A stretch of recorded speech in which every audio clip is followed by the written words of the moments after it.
Hello, everyone. What's up? Happy Monday. Happy Monday.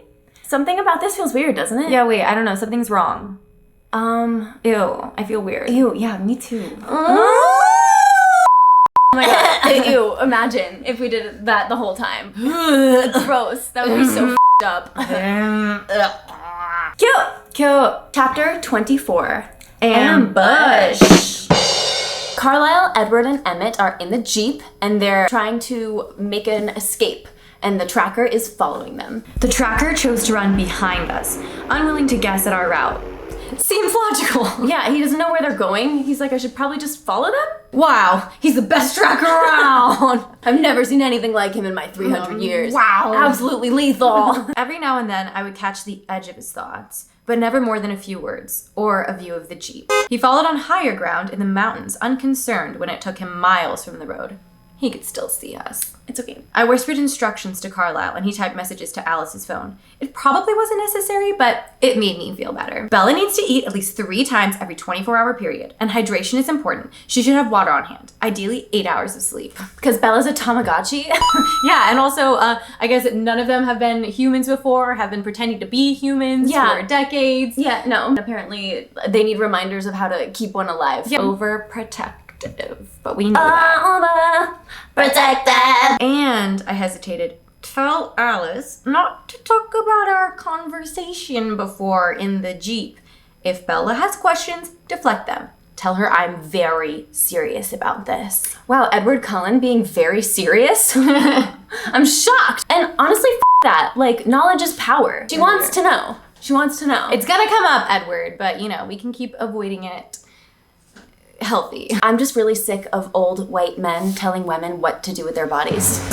Is what it comes down to. Yeah. I imagine Alice on the other end rolling her eyes. She only texted back the letter Y in acknowledgement. Yeah. But also, Y could also mean, why? Why wouldn't I tell her? Yeah, why? Why not? Emmett was mostly thinking about what he would do when he had the tracker in his grasp. His imaginings were pleasant to watch. He's like, so then if I could do and then and then what if I did Once I get him, I'm gonna be like, smack the lip. I'm gonna do a roundhouse kick, and then I'm gonna do a backflip, and then I'm gonna kick him into a tree. Yeah. And then I'm gonna take him and be like, I've been wanting to try this move for forever. It's the thing that King Kong always does, where he grabs the top jaw and the bottom jaw and just goes.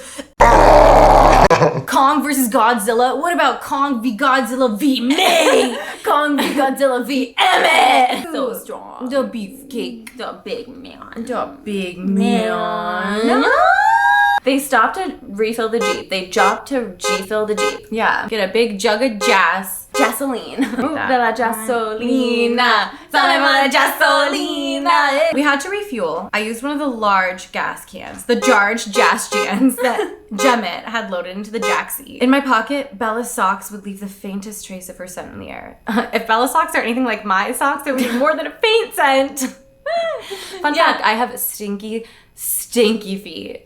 Ew. For a moment, he was no more than a mile away. I wanted to take advantage, to flip this fight into an ambush. Title of the chapter. Oh my god, there it is. But it was too soon. We were still too near the water, because if the tracker jumps into the water, it's way harder to smell him and find him. Lose the scent. It's gonna be an issue. He knew little about us, but he knew this much. We had more physical assets available to us than the average nomad.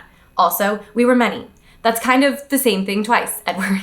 And I had considered running towards Tanya's family. I was sure they would help. Kate, particularly, would be an excellent addition to our hunting team, because she's got the Pikachu fingers. But they were also too close to the water. And also Tanya's there, and nothing's worse than Tanya. Tanya would be like, oh my god, Edward, oh my god, I didn't know you were coming, how do I look? And he's like, I can't deal with this right now. Just grabs her face. Bite. I have a girlfriend now. Back up. I mean, she's my life now? I have someone who is my life now. My life now, soon to be my wife now. Hey. Tanya. Ew. Edward is certain they can outrun the tracker because he's so fast. I don't know if you were there at the baseball game, but he runs the fastest. He's the fastest. I felt confident I could outrun him, but I needed a course with enough length. 600 miles gave me some padding. Oh, flex. The tracker is low-key having fun, like kind of pursuing them. Like this is his favorite game, as we acknowledged. So he's kind of having fun, and Edward is so annoyed that he's having fun because Edward's like, this sucks for me. Yeah, he's like, I'm not having fun. This is not fun. Edward's like an annoyed girlfriend in a situation where she's like, oh, okay, well, I'm glad you're having fun. Like, I'm glad you're having fun. One of us is having fun. Yeah. I'm so glad you're having fun. Yeah. Go ahead and go out with the boys. No, have fun. Have fun. Have fun. I hope you have fun. Mm-hmm. I'm fine. I'm fine. I'm fine. The tracker ran on tireless, and from the little I could hear, enjoying himself immensely. His enjoyment irritated me, but it was good timing. As long as he was content with what he was currently doing, it gave me time to get my chosen arena for our ambush. That's twice now. Double ambush. Double ambush. Yeah, let's keep count. How many bushes? Ambush count. Ask Alice if she sees the hunter quitting before we're set. Carlisle complied quickly. A few minutes later, the letter N. That settled my nerves. N stands for Navy. Wait, I was literally just gonna say that. Really? Yeah. I turned off onto a small side road that led me into the southernmost end of Banff National Park. Wait, they're in a national park? Do they have season passes? Like, again, somebody's gonna be like, you have to pay. You have to buy a ticket to go up the mountain. Yeah. Like, that would have slowed them down significantly. To just, like, pull up to the window and be like, hi, 4 tickets, please. It's fine. It's fine. Emmett was more than just tense. He was thrilled, eager to get to the fight. It's go time. Here we go. All right, time to go. Gotta get my stretches in. Carlisle's pretending to get hyped because he knows he's not gonna kill anyone. He's like, oh yeah, I'm ready for it. Oh man, okay, here we go. Super hella ready for this hella freaking fight. Hella freaking fight time. This side road took us quickly away from the barren early spring farmlands that lined the road to Calgary. All right, drag Calgary in the spring. Yeah, barren. Just like Rosalie. Emmett, I breathed. I'll buy you a new Jeep. Oh no, they're getting rid of the Jeep. They're gonna trash the Jeep. Devastating. Oh my god. Oh my god. Emmett chuckles once. No worries, bruh. I love demolition derbies. Love it. Yeah, throw a TV on the ground, drive over it. On my word, I told them, waiting for the first touch of the tracker's mind. Emmett's hand was on the door handle. Emmett's hand's on the door handle. He's dready. As I worked to control the vehicle, suddenly the tracker's voice was there. Must have a place close. Go! I snarled. We all three threw ourselves out of the Jeep. They throw themselves out of the Jeep while it's still juving. I landed on the balls of my feet. And then the tracker says, oh, a trap after all. Oh, much fun. He's still having fun. He's like, oh, cute, a trap. Yeah, he's neither upset nor frightened by the sudden reversal of roles. He loves a role reversal. Cute. He's like, oh, okay, I'll sub for a minute. Okay, sure. They're all running. Emmett is running through the underbrush like a rhinoceros. Yeah. Just boom, boom. Emmett's a rhinoceros. So horny. So the tracker is faster than expected. Edward's like, whoa. Glad I didn't try to outrun him because this guy actually is pretty speedy. The tracker was fast too. It didn't take long before I was glad I'd given myself 600 miles to catch him. He ran and I ran. Minutes passed, then hours. We veered northeast. Edward gains on him and then suddenly the noise stops. He's like, where'd he go? Slippery minnow. Where'd he go? Water. Oh, Water. Far below, a deep glacial lake, long and narrow, almost like a river. Water. Of course. I wanted to dive after him, but I knew that would give him the advantage. He wouldn't walk up onto the bank and start running again. He'd try to leap out to put some distance between the water's edge and his scent. Just like, I ran back to Carlisle, my hand stretched out in front of me. Hold it. Grab it. It only took him a second to understand what I wanted. He tossed his phone. Give it to me.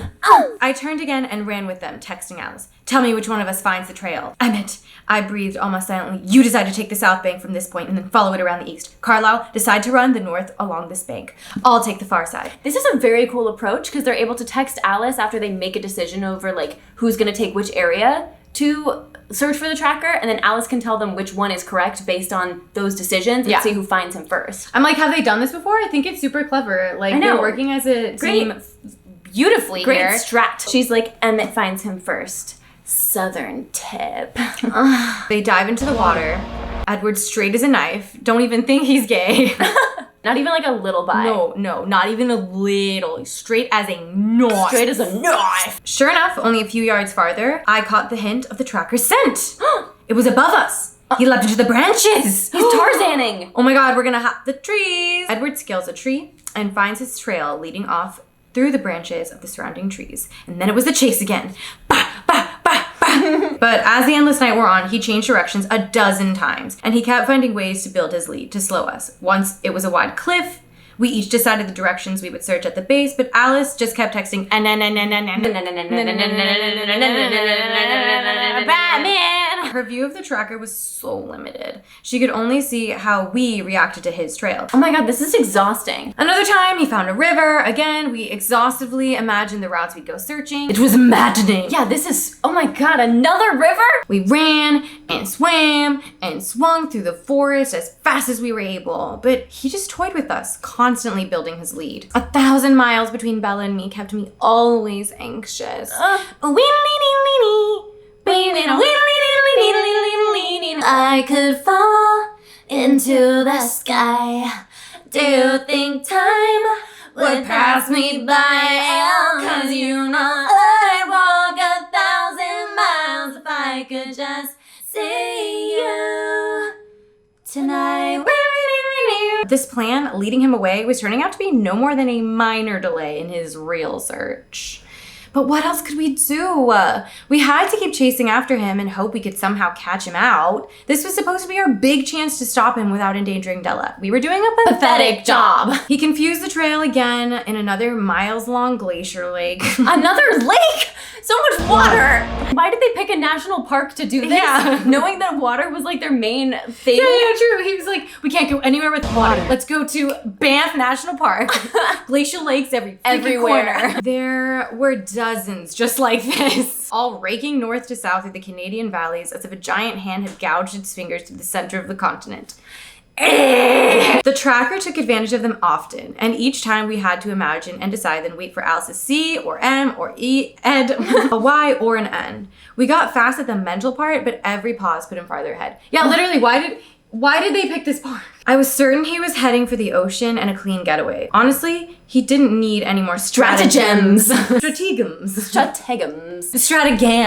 Oh! I could only hope that his arrogance would somehow backfire and he'd make a bad choice that would put him within our reach, but I doubted it. He was too good at this game. Yeah. And it's like, I hate being the worst at a game. Yeah, he's also trying to do it like a superhero villain where it's like, get him monologuing. They're trying to get him too confident. Yeah. So then you could be like, oh, tell me more about how you're gonna win, while you like slink across the wall and then grab the thing and go, bah! Yeah, getting your handcuffs undone, like, very interesting. But have you considered... Trail ended in another lake. Water. Of course. Mid-morning, Esme texted, can you talk?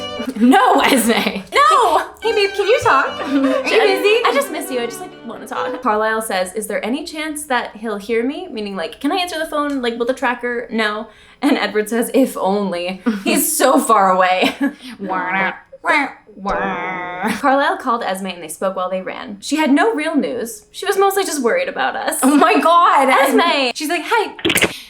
Oh my God, I forgot what I was gonna say. But anyway, I'm worried about you. Are you guys okay? Are you hungry? I just wanted to hear your voice. Miss you. Did you pack enough food? Carla's like, love you, babe. Anyway, gotta go. She does provide some important updates. Yeah. Victoria, the redhead, stayed in Forks and has never really tried to get near Charlie because Esme is always within a couple of miles of Charlie. Yeah, and we know Victoria is very flighty. She's like a little finch, just like hopping around. Never too close to the danger. She did go through a lot of the town's public buildings. Most of the public buildings in town. What could she possibly be doing there? Yeah. We know what she's doing there. We do. But that's a spoiler. Victoria's chilling around the town and they're like, okay, that's kind of NBD, even though it's a BFD. Yeah. Because this is... Because OMG. Because OMG. WTF. Esme and Carlisle exchanged pained I love yous. And then we were back to the mind-numbing chase. They get to another lake. Jesus fucking Christ. Once we had a scent again, it led us through a small town tucked into a mountain pass. We had to slow down, and I hated that. I wondered why he would bother. Maybe he was thirsty. I was sure he knew he had time to stop for a bite. A bite. Get it? Stop for a bite. Time to murder someone. We were obviously not dressed warmly enough for the weather here. And if anyone looked closely, we were also soaking wet. We're just a bunch of hot, wet men. Striding into town. Hi. Nothing to see here. Do you need like a place to sleep? Yeah. A towel.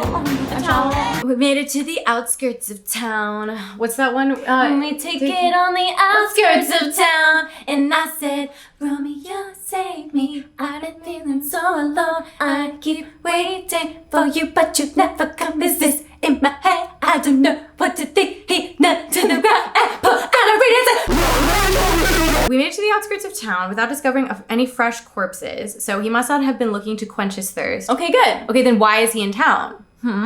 Yeah, if he's not gonna murder anybody, what is he doing there?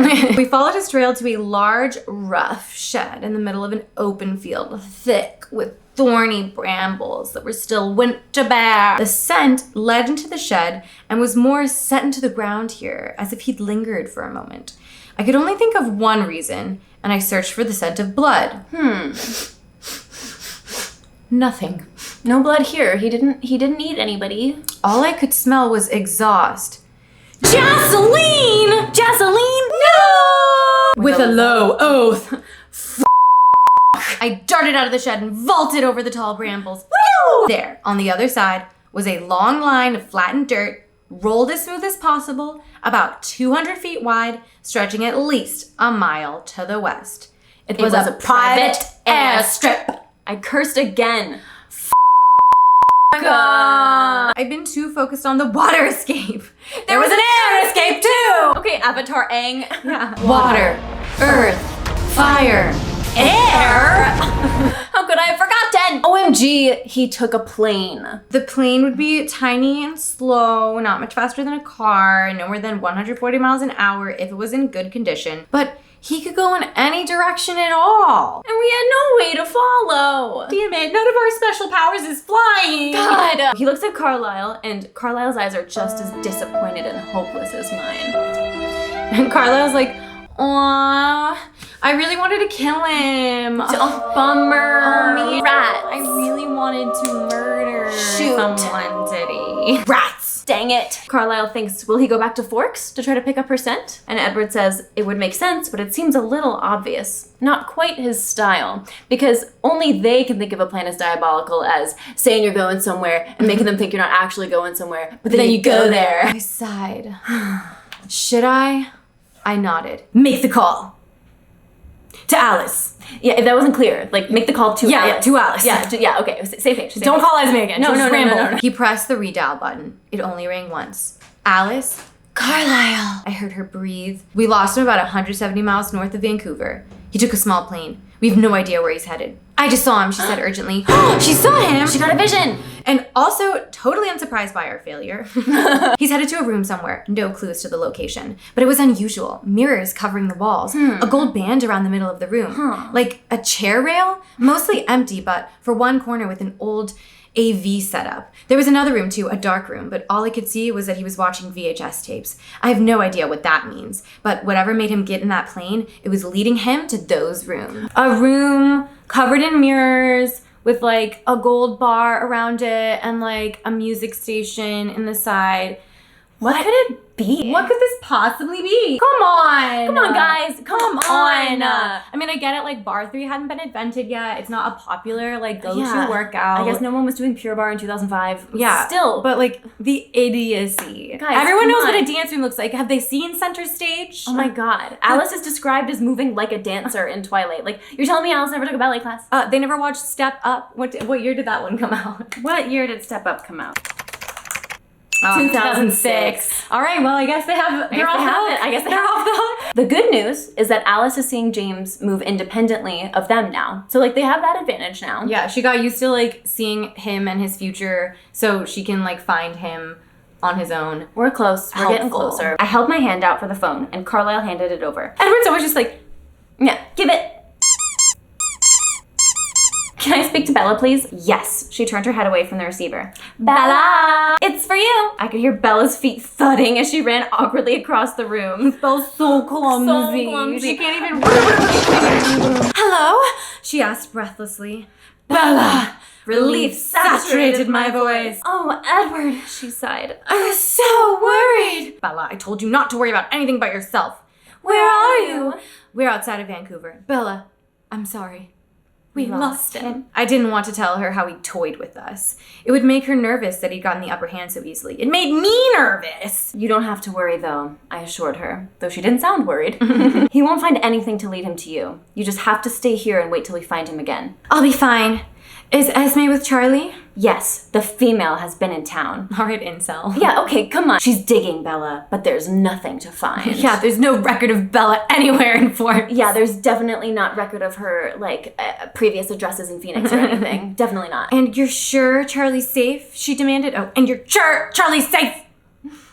Yes, Esme won't let him out of her sight, and we'll be there soon. We were definitely headed there now. If the tracker gets anywhere near Forks, we'll have him. I miss you, she whispered. I know, Bella. Believe me, I know. I couldn't believe how diminished I felt apart from her. It's like you've taken half myself away with you. Come and get it then. If you're ready, come and get it. Na na na na, na na na na. Soon, as soon as I possibly can, I will make you safe first, I vowed. I love you, she breathed. Could you believe that, despite everything I've put you through? I love you too. We get an exchange of I love yous. Yay! For the first time. Yes, I can, actually. I'll come for you soon. I'll be waiting. It hurt to end the call, to disconnect from her again. But I was in a hurry now. I passed the phone back to Carlisle without looking, and then pushed my elope into a sprint. They're back to Forks in 3.5 hours. Oh, they took a little trip through the Salish Sea. Oh, they Took swim. a little trip to the Salish Sea, the Salish Sea, the Salish Sea. 3 are we, the Salish Sea. Habba dabba dee dabba dabba bee. And a yo-ho in the morning. And a bottle of rum. And a bottle of rum. They went directly to Charlie's house, where Esme and Rosalie are sitting. Rosalie's just like, hey. Hi. He hasn't moved. Esme was in the back of the house, and Rosalie in the tree in the front yard. Sitting in a tree. Emmett and Rosalie sitting in a tree. K-I-S-S-I-N-G. Rosalie's actually Pouting. Noise. Thank you. Bella's house was ominously quiet, though there were several lights on downstairs. I realized what was missing. The sound of a game from the TV in the living room. Charlie's not watching sports? He's not watching the game? Oh my god. I found Charlie's mind in its usual spot, sitting on the sofa facing the dark TV. Oh my god.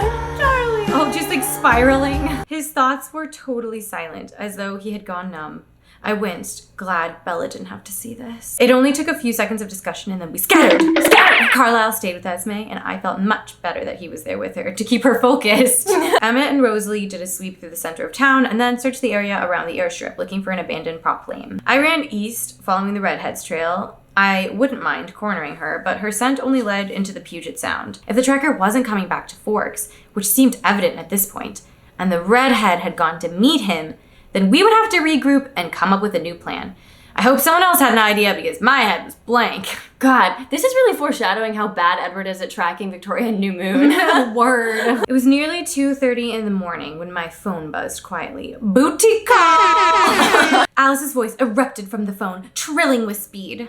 He's coming here! He's coming to Phoenix! If he's not already here! I saw the second room again and Bella recognized the sketch. It's her mother's house, Edward. He's coming after Renee! Oh my god. He can't know we're here, but I don't like Bella so close to him. He's too slippery, and I can't see him well enough. We've got to get out of here, but somebody's got to find Renee! He's going to spread us too thin, Edward! Spread us too thin! So Alice had that second vision of the mirrored room again, and Bella was like, oh, a ballet studio. Bella knows what a ballet studio is. Yeah. Edward's like, how long till he's there? Can you nail it down? She says, not perfectly, but I know it's soon, no more than a few hours. So he's like, oh, he must be flying straight there. Like, we gotta go. Oh no. The first flight to Phoenix leaves Seattle at 6:40, Alice told me a step ahead. You'll need to cover up. It's ludicrously sunny here. Luda! We'll leave Esme and Rosalie here again. The Redhead won't come near them. Get Bella ready. We'll keep the same groups. Emmett, Carlisle, and I will take her somewhere far away, somewhere random, till we can figure out the next step. You find her mother. We'll be there when you land. Alice hung up. I started running, dialing Carlisle as I sprinted for Seattle. They'd have to catch up to me. This tracking expedition was a massive failure. Pretty much. It's been a wild goose chase, but not for the tracker. Not the way they wanted it to be. No, for Edward instead. The tables have turned, but it's all gonna be fine because they're gonna get on a flight to Phoenix, and then Bella and Edward are gonna reunite. He's gonna take her somewhere random, and she's gonna be safe, and everything is gonna be fine. Yeah. And that's what's gonna happen. It's gonna happen. It's like, what's gonna happen? Mm-hmm. It's a road trip. We're all going to Phoenix. Phoenix! Thank you so much for watching this chapter recap of Twilight Midnight Sun, chapter 24. Ambush. Love you guys. Thanks for watching. Thanks for subscribing. Stay tuned. We'll see you guys next week. Bye. Bye. Have a great week.